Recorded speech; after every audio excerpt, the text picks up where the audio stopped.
Now, Sunday House Call. You know, gaining weight as we get older, well, it's often thought as being par for the course. But according to the experts, going up a belt size or two can actually be a warning sign of some serious health risks. Dr. Samadi? Extremely important topic, because belly fat actually works like an organ. It's not just cosmetic reasons. And we're not talking about the subcutaneous fat where you pinch yourself and you can feel that. We're talking about the fat that's called visceral fat, which is around the organs. And how does this really work?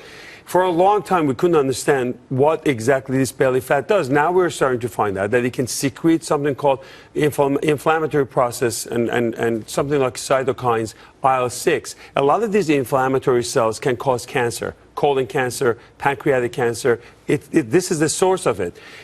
On the liver, what it does, it squeezes the liver, and the whole cholesterol mechanism is going to be off. So you're going to have your bad cholesterol up and good cholesterol down, presses on the kidneys, and your blood pressure can go up. When you add high cholesterol, high blood pressure, insulin resistant as a result of effect on the muscles, you have something called metabolic syndrome. Big name for on the way that, or your heart disease and stroke. So the sooner you get rid of this belly fat, the better off you are. And that's very important. Yeah, it's always such a problem area, too. Yeah. So how do you get rid of it, Dr. Siegel? Well, first of all, I'll tell you some good news in a minute. But first of all, women, premenopausal women, tend to hide their fat in the tissue, like subcutaneous, like in their wrists, in their arms.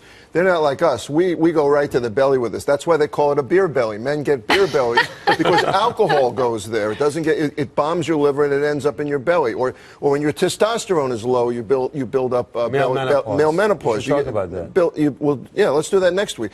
We should do male menopause. But you build up belly fat. Now, it's inflammatory markers, the way David said. That inflammation goes right to your heart, and it also causes insulin resistance, and you get diabetes. Two big bad guys.